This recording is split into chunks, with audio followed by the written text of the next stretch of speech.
ನಮಸ್ಕಾರ ಸ್ನೇಹಿತರೆ. 2024ರಲ್ಲಿ ಬಾಂಗ್ಲಾದೇಶದಲ್ಲಿ ಒಂದು ಕ್ರಾಂತಿ ನಡೆಯಿತು. ಶೇಖ್ ಹಸೀನಾ ದೇಶ ಬಿಟ್ಟು ಹೋದ್ರು. ನಾವೆಲ್ಲ ಅಂದ್ಕೊಂಡಿದ್ವಿ ಇನ್ನಾದ್ರೂ ಆ ದೇಶದಲ್ಲಿ ಶಾಂತಿ ಸಿಗತ್ತೆ, ಶಾಂತಿ ಬರುತ್ತೆ ಅಂತ. ಆದ್ರೆ 2025ರ ಡಿಸೆಂಬರ್ ಎಂಡ್ ಆಗ್ತಿದ್ದ ಹಾಗೆ ಅಲ್ಲಿನ ಕಥೆನೇ ಚೇಂಜ್ ಆಗಿದೆ. ರಸ್ತೆಗಳಲ್ಲಿ ರಕ್ತ, ಸುಟ್ಟು ಕರಕಲಾದ ಬಿಲ್ಡಿಂಗ್ಗಳು. ಅಸಲಿಗೆ ಬಾಂಗ್ಲಾದೇಶದಲ್ಲಿ ಏನಾಗ್ತಿದೆ? ಇದು ಹೊಸ ಸ್ವಾತಂತ್ರ್ಯ ಹೋರಾಟನಾ ಅಥವಾ ಅರಾಜಕತೆನಾ? ಬನ್ನಿ ಇವತ್ತಿನ ವಿಡಿಯೋದಲ್ಲಿ ಡೀಟೇಲ್ ಆಗಿ ನೋಡೋಣ. ನಾನು ಚರಣ ಇವರ್ನಾಡ್. ನೀವಿನ್ನು ಪೀಪಲ್ ಟಿವಿಯ ಯೂಟ್ಯೂಬ್ ಚಾನೆಲ್ಗೆ ಸಬ್ಸ್ಕ್ರೈಬ್ ಆಗದೇ ಇದ್ದಲ್ಲಿ ಈಗಲೇ ಸಬ್ಸ್ಕ್ರೈಬ್ ಆಗಿ, ಹಾಗೆ ಬೆಲ್ಲೈಕನ್ ಒತ್ತೋದಕ್ಕೆ ಮರಿಬೇಡಿ. ನಮ್ಮ ಫೇಸ್ಬುಕ್, ಇನ್ಸ್ಟಾಗ್ರಾಮ್, ಟ್ವಿಟರ್ ಪೇಜ್ಗಳನ್ನು ಫಾಲೋ ಮಾಡೋದಕ್ಕೆ ಮರಿಬೇಡಿ.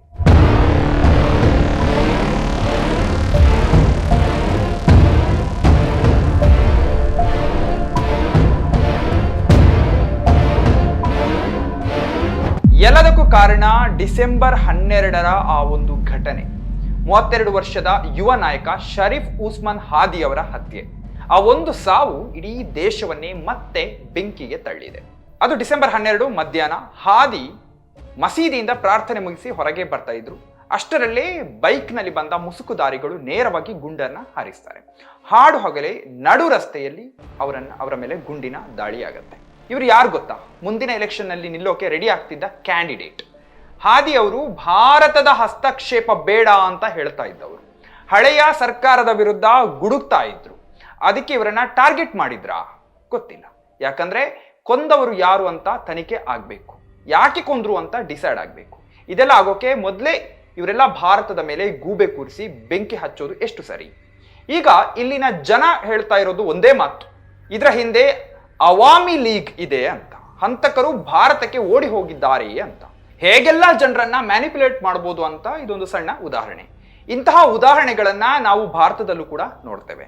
ಆದ್ರೆ ಬಾಂಗ್ಲಾದೇಶದ ಸರ್ಕಾರ ಅಂದ್ರೆ ಯೂನಸ್ ಅವರ ಸರ್ಕಾರ ಜನರಿಗೆ ರಕ್ಷಣೆ ಕೊಡೋಕ್ಕಾಗ್ತಿಲ್ಲ ಅನ್ನೋದು ಮಾತ್ರ ಸತ್ಯ.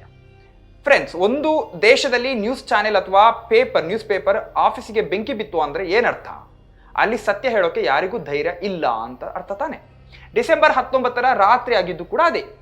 ಪ್ರಥಮ್ ಅಲೋ ಮತ್ತು ಡೈಲಿ ಸ್ಟಾರ್ ಅಂದ್ರೆ ಬಾಂಗ್ಲಾದೇಶದ ಟಾಪ್ ನ್ಯೂಸ್ ಪೇಪರ್ಗಳು.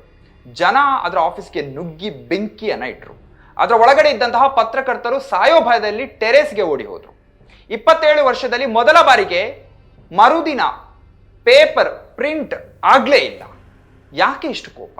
ಈ ನ್ಯೂಸ್ ಪೇಪರ್ಗಳು ಭಾರತದ ಪರ ಅಂತೆ, ಹಳೆಯ ಸರ್ಕಾರದ ಏಜೆಂಟ್ಗಳಂತೆ. ಯಾರು ಪ್ರಶ್ನೆ ಮಾಡ್ತಾರೋ ಅವರಿಗೆ ದೇಶದ್ರೋಹಿ ಪಟ್ಟ ಕಟ್ತಾರೆ. ಇದು ಡೇಂಜರಸ್ ಅಲ್ವಾ? ರಾಜಕೀಯದ ಕಿತ್ತಾಟದಲ್ಲಿ ಬಲಿಯಾಗೋದು ಯಾವಾಗಲೂ ಕೂಡ ಅಮಾಯಕರು. ಮೈಮೇನ್ ಸಿಂಗ್ ಅನ್ನೋ ಊರಿನಲ್ಲಿ ದೀಪು ಚಂದ್ರ ದಾಸ್ ಅನ್ನೋ ಬಡ ಕಾರ್ಮಿಕನನ್ನ ಜನ ಗುಂಪು ಸೇರಿ ಕೊಂದು ಹಾಕಿದ್ದಾರೆ. ಕಾರಣ, ಅವನು ಧರ್ಮಕ್ಕೆ ಅವಮಾನ ಮಾಡಿದ್ದಾನೆ. ಕೋರ್ಟ್ ಇಲ್ಲ, ಪೊಲೀಸ್ ಇಲ್ಲ, ವಿಚಾರಣೆ ಇಲ್ಲ. ಡೈರೆಕ್ಟ್ ಆಗಿ ಜನ ಅವನನ್ನ ಥಳಿಸಿ ಮರಣದಂಡನೆ ನೇಣು ಹಾಕಿ ಸುಟ್ಟು ಹಾಕಿದ್ದಾರೆ. ನಾವು ಯಾವ ಶತಮಾನದಲ್ಲಿದ್ದೇವೆ? ಹಿಂದೂಗಳ ದೇವಸ್ಥಾನಗಳ ಮೇಲೆ ಕಲ್ಲು ತೂರಾಟ ನಡೆದಿದೆ. ಅಲ್ಲಿನ ಅಲ್ಪಸಂಖ್ಯಾತರು ಭಯದಲ್ಲಿ ಬದುಕ್ತಾ ಇದ್ದಾರೆ. ಇದು ಹೊಸ ಬಾಂಗ್ಲಾದೇಶ ಅಂತ ಯೂನಸ್ ಸರ್ಕಾರ ಹೇಳ್ತಿದೆ. ಆದ್ರೆ ತನ್ನದೇ ಜನರನ್ನ ಕಾಪಾಡೋಕೆ ಆಗ್ತಿಲ್ಲ ಅನ್ನೋದು ಮಾತ್ರ ಸತ್ಯ. ಇದು ಎಂತ ಹೊಸ ಬಾಂಗ್ಲಾದೇಶ? ಸರ್ಕಾರ ಇರೋದು ಕೂಡ ಯೂನಸ್ ಅವರದೇ. ಭಾವನೆಗಳ ಆಟದಲ್ಲಿ ಬದುಕು ಬೀದಿಗೆ ಬರ್ತಿದೆ. ಬಾಂಗ್ಲಾದೇಶ ಅಂದ್ರೆ ಬಟ್ಟೆ ಬಿಸ್ನೆಸ್. ಆದ್ರೆ ಈಗ ದಿನಕ್ಕೆ 6,500 ಕೋಟಿ ಲಾಸ್ ಆಗ್ತಾ ಇದೆ ಬಾಂಗ್ಲಾದೇಶದಲ್ಲಿ. 300ಕ್ಕೂ ಹೆಚ್ಚು ಫ್ಯಾಕ್ಟರಿಗಳು ಬಂದ್ ಆಗಿದ್ದಾವೆ. 1 ಲಕ್ಷಕ್ಕೂ ಹೆಚ್ಚು ಜನ ಕೆಲಸ ಕಳ್ಕೊಂಡಿದ್ದಾರೆ. ವಿದೇಶದ ಬ್ರ್ಯಾಂಡ್ಗಳು ಇಲ್ಲಿ ಸೇಫ್ ಇಲ್ಲಪ್ಪ ಅಂತ ವಿಯೆಟ್ನಾಂಗೆ ಓಡಿ ಹೋಗ್ತಾ ಇದ್ದಾರೆ. ಕ್ರಾಂತಿ ಮಾಡ್ಬೋದು, ಆದ್ರೆ ಹೊಟ್ಟೆಗೆ ಹಿಟ್ಟು ಬೇಕಲ್ವಾ? ನಷ್ಟದ ಲೆಕ್ಕಾಚಾರವನ್ನ ನೋಡೋಣ. ಒಂದು ದಿನದ ನಷ್ಟ 6,500 ಕೋಟಿ ಟಾಕಾ. ಒಮ್ಮೆ ಊಹಿಸಿ ಎಷ್ಟು ದೊಡ್ಡ ಮೊತ್ತ ಅದು. ಕೆಲಸವನ್ನ ಕಳ್ಕೊಂಡವರು 1 ಲಕ್ಷಕ್ಕೂ ಹೆಚ್ಚು ಬಡ ಕಾರ್ಮಿಕರು. ಇನ್ನು 353 ಫ್ಯಾಕ್ಟರಿಗಳು ಆ ದೇಶ ಸುರಕ್ಷಿತವಲ್ಲ ಅಂತ ಬಾಗಿಲನ್ನ ಮುಚ್ಚಿವೆ. ಸೊ ಫ್ರೆಂಡ್ಸ್, ಇದಿಷ್ಟು ಬಾಂಗ್ಲಾದೇಶದ ಇಂದಿನ ಕರಾಳ ಸತ್ಯ. ಫೆಬ್ರವರಿಲಿ ಎಲೆಕ್ಷನ್ ಇದೆ. ಆದ್ರೆ ರಸ್ತೆಯಲ್ಲಿ ಬಂದೂಕು ಹಿಡ್ಕೊಂಡು ಓಡಾಡುವಾಗ ವೋಟ್ ಹಾಕೋಕೆ ಯಾರು ಬರ್ತಾರೆ? ಬಾಂಗ್ಲಾದೇಶದ ಯುವಕರು ಸರ್ವಾಧಿಕಾರವನ್ನ ಓಡಿಸಿದ್ರು. ಆದ್ರೆ ಈಗ ಅರಾಜಕತೆಯನ್ನ ತಂದಿಟ್ಟುಕೊಂಡ ಹಾಗೆ ಆಗಿದೆ. ಶಾಂತಿ ಇಲ್ಲದೆ ಅಭಿವೃದ್ಧಿ ಸಾಧ್ಯ ಇಲ್ಲ. ನಮ್ಮ ನೆರೆಹೊರೆಯ ದೇಶದಲ್ಲಿ ಬೆಂಕಿ ಬಿದ್ದಾಗ ಅದರ ಬಿಸಿ ನಮಗೂ ಕೂಡ ತಟ್ಟುತ್ತದೆ. ಬಾಂಗ್ಲಾದೇಶ ಆದಷ್ಟು ಬೇಗ ಸರಿಯಾಗ್ಲಿ ಅಂತ ಹಾರೈಸೋಣ. ಬಾಂಗ್ಲಾದೇಶದ ಪರಿಸ್ಥಿತಿ ತುಂಬಾನೇ ಸೀರಿಯಸ್ ಆಗಿದೆ. ಒಬ್ಬ ಯುವ ನಾಯಕನ ಹತ್ಯೆ ಇಡೀ ದೇಶವನ್ನೇ ಅಲ್ಲೋಲ ಕಲ್ಲೋಲ ಮಾಡಿದೆ. ಸರ್ಕಾರ ಎಚ್ಚೆತ್ತುಕೊಳ್ಳದೇ ಇದ್ರೆ ಮುಂದಿನ ಎಲೆಕ್ಷನ್ ನಡೆಯೋದೇ ಕಷ್ಟ. ಕೋಮು ದ್ವೇಷ ಮತ್ತೆ ಬಿಸಿನೆಸ್ ಲಾಸ್ ದೇಶವನ್ನ ಹಲವು ವರ್ಷ ಹಿಂದಕ್ಕೆ ತಳ್ಳಬಹುದು. ಶಾಂತಿ ಕಾಪಾಡೋದು ಈಗ ಎಲ್ಲದಕ್ಕಿಂತಲೂ ಮುಖ್ಯವಾಗಿದೆ. ಈ ವಿಡಿಯೋ ನಿಮಗೆ ಇಷ್ಟ ಆಗಿದ್ರೆ ಲೈಕ್ ಮಾಡಿ, ಶೇರ್ ಮಾಡಿ, ಹಾಗೆ ನಿಮ್ಮ ಅಭಿಪ್ರಾಯವನ್ನ ಕಮೆಂಟ್ನಲ್ಲಿ ತಿಳಿಸಿ. ನಮಸ್ಕಾರ.